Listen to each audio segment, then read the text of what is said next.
Voilà. Alors, on va regarder aujourd'hui, en tout cas on va commencer par regarder l'engendrement du groupe orthogonal ON par des réflexions forcément orthogonales. Alors d'abord, qu'est-ce qu'une réflexion orthogonale?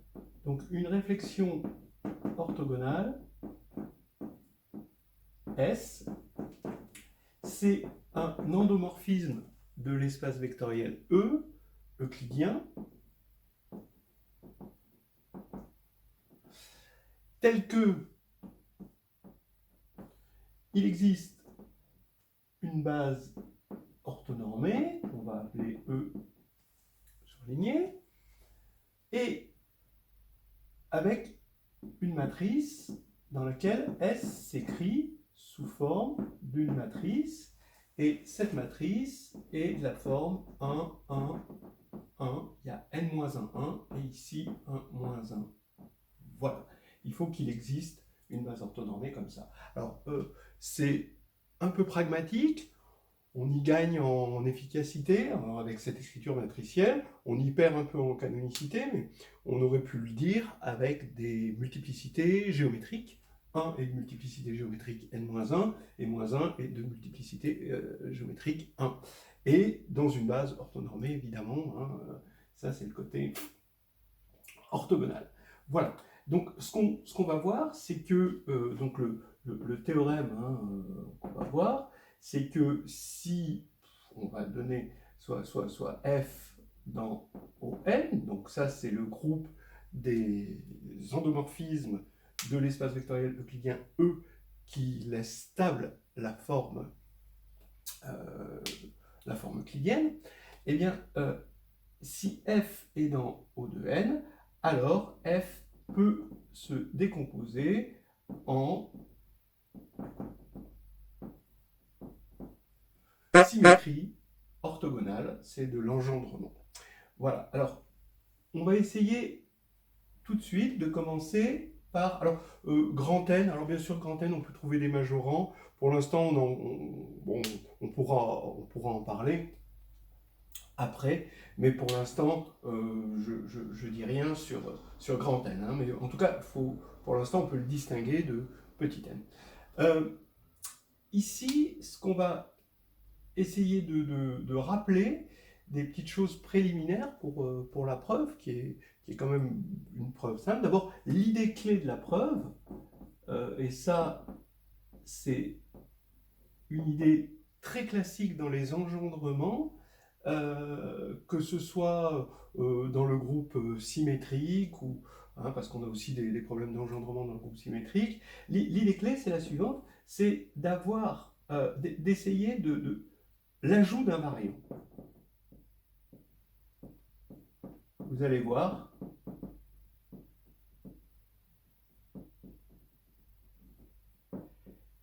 voilà. C'est-à-dire que à chaque fois, on va partir de f, et en composant par une réflexion orthogonale, on va ajouter des invariants. Et on va ajouter finalement tellement d'invariants qu'à la fin, eh ben, forcément, on aura l'identité. Et quand on aura l'identité, parce que tout sera invariant à force, eh ben, on va avoir cette égalité-là en rapatriant, en quelque sorte, les réflexions orthogonales de l'autre côté. Voilà, donc ça, il faut bien penser à cette idée clé qui est très générale en mathématiques. Alors maintenant, il va falloir rappeler, donc c'est des rappels, il y a deux rappels importants. Le rappel 1, qui est assez connu, hein, donc on a une forme hein, ici, hein, donc ici vous avez si f est dans ON, et grand F stable par petit f. Bon, je mets une inclusion parce que c'est ça stable, mais en fait on a une égalité parce que f est inversible. Alors, f stabilise aussi l'orthogonale. Alors, d'où ça vient, hein, ça, vous le savez, c'est quelque chose qui est direct. Donc, si je note comme ça la forme, eh ben, le fait que f soit dans f orthogonal, ça va faire que f de x, y est égal à x f-1 de y. Et du coup, si grand F est stabilisé par petit f, ben, grand F est stabilisé par f-1, et c'est très facile à démontrer. Bon, de toute façon, c'est quelque chose que beaucoup de gens connaissent. Alors voici le second rappel. Alors le second rappel, c'est que on va supposer x, y dans E. On va supposer x distinct de y. Et on va supposer qu'ils ont même norme. Là, c'est la norme au carré pour la norme euclidienne. D'accord. Alors, on définit S dans L de E par S de W est égal à W moins 2 U W sur U fois U, où U est égal à X moins Y. Et S, donc on voit bien que c'est bien défini, hein, U est non nul, hein, d'accord, donc ça c'est non nul, on n'a pas divisé par 0. Ici c'est bien linéaire, hein, regardez, ici c'est linéaire en W, c'est linéaire en W, donc c'est bien quelque chose de linéaire. Mais ce qui est vrai, c'est alors S est une réflexion orthogonale et qui envoie X en Y. Et comme c'est une réflexion, eh ben, ça va envoyer S2 est égal à l'identité, et donc on va avoir S de Y qui va être égal à X. Alors ça, le mieux, c'est, attention, je vais faire un dessin.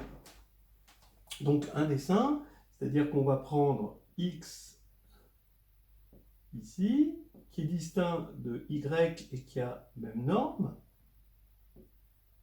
D'accord ? On voit que U, ça va être X moins Y. Donc, on va avoir un truc comme ceci. Alors normalement, s'ils ont même norme, ici on a ça. On voit que effectivement, cette symétrie, c'est la symétrie, ben là, ça va être la réflexion qui va envoyer effectivement X en Y, puisque c'est la réflexion de droite U. Bon, alors ça on peut le voir, mais on est peut-être plus rassuré par les calculs, hein. Quand on veut une réflexion, hein, c'est une formule très générale des réflexions, le UW sur UU fois U, c'est la projection de X sur U, vous voyez, et on le fait 2 fois, et on soustrait pour, pour aller vers, voilà, pour aller de X vers Y. Ok, attendez, excusez-moi, soustrait pour faire comme ça, parce que c'est X moins Y, donc on part de Y pour aller vers X. Voilà.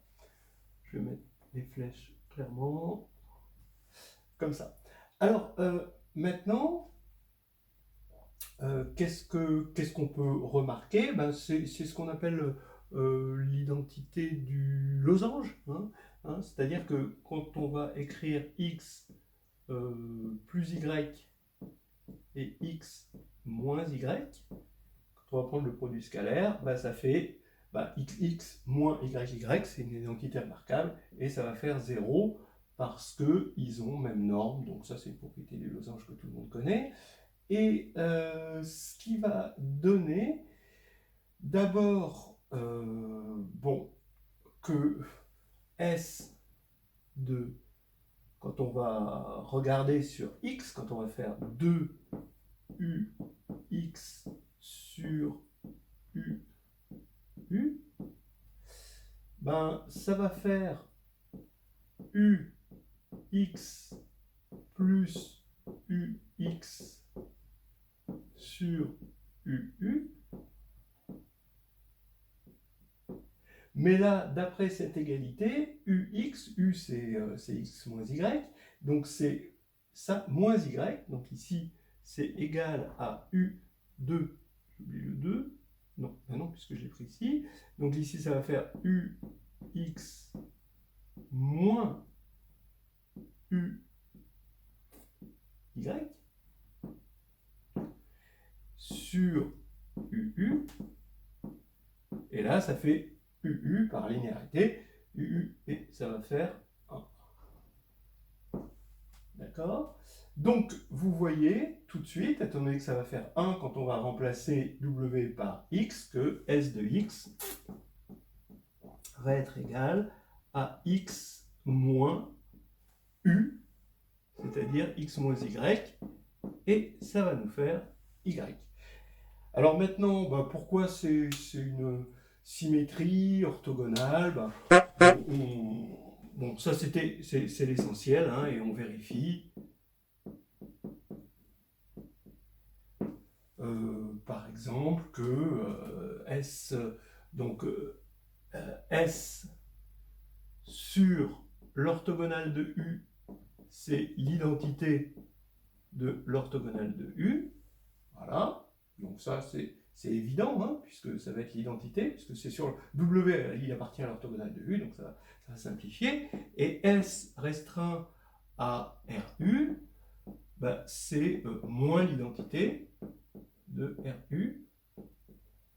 Ben oui, c'est évident aussi, parce que ici, on va avoir moins 2UU. Donc ici, ça va s'éliminer, ça va faire U moins 2U, ça va faire moins U. Donc, on appellera ça tout à l'heure R1 et R2. On va donc regarder cette preuve, et pour ça, on va montrer que si sigma est dans ON, alors il existe une réflexion orthogonale S telle que les invariants de sigma sont strictement inclus dans les invariants de S rond sigma. Alors évidemment, il faut que sigma soit différent de l'identité. Quand on est arrivé à l'identité, c'est que c'est terminé. Hein, et ici, c'est de l'ajout d'invariants. Vous voyez qu'on progresse dans les invariants. Alors pour les invariants, vous pouvez dire que c'est le sous-espace propre pour la valeur propre 1. D'accord? Si vous voulez, c'est ça les invariants, hein, c'est ceux qui ne varient pas sous sigma. Et là, c'est plus grand. Alors, en effet, si on arrive à montrer ça, alors vous partez de F. Si F, alors supposons que ça soit vrai, hein, alors vous partez de F. F, si c'est l'identité, alors c'est terminé, il est engendré par 0 réflexion. Sinon, on va mettre un S1 tel que l'invariant est plus grand. Comme c'est un espace vectoriel, l'invariant de S1 rond F, c'est un espace vectoriel de dimension plus grande. Donc ça ne va pas pouvoir, on est en dimension finie, ça va être obligé de s'arrêter. Après on va avoir S2, etc. jusqu'à un Sn. Et ici, ça va être égal à l'identité, puisqu'après on aura le sous-espace invariant qui va être maximal, puisqu'on aura atteint l'identité. Et donc ici, on passe de l'autre côté. Comme c'est des réflexions, c'est involutif. Et ça va faire S1 jusqu'à Sn. Voilà, on aura montré. Donc il suffit de montrer ici ceci. Donc si sigma est différent de l'identité, donc ça veut dire qu'il existe x tel que sigma de x est différent de x. Et forcément, puisqu'il est différent de x, eh ben, bon, il est non nul. On va poser y égale sigma de x. Comme sigma est dans O de n, ben, ils ont même norme.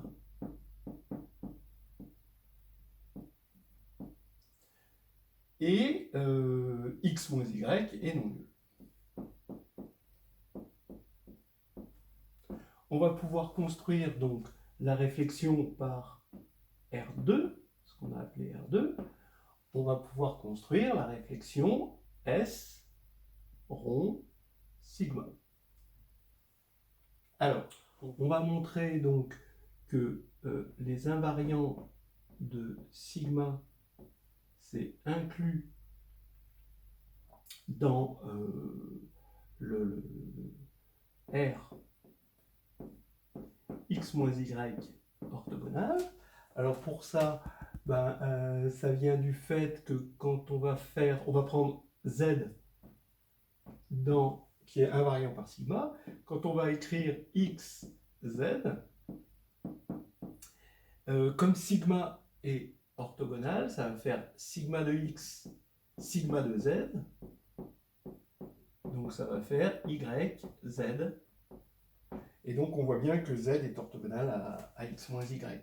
Ça veut dire que finalement, puisque S c'est l'identité là-dessus, et sigma c'est l'identité là-dessus, et que ça c'est là-dedans, donc ça va donner que S rond, voilà, les invariants de sigma sont inclus dans les invariants de S rond sigma.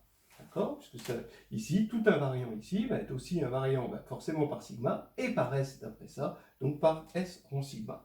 Et le fait que ce soit strict maintenant, c'est juste le fait que ici X n'appartient pas à lui et pourtant X appartient à lui. Alors c'est ce qu'on va voir tout de suite. Donc on croise les doigts. S rond sigma de x, c'est égal à S de sigma de x, mais ça c'est y, et S de y, encore une fois d'après R2, ça fait x. Voilà, et donc on a montré exactement ce que l'on voulait.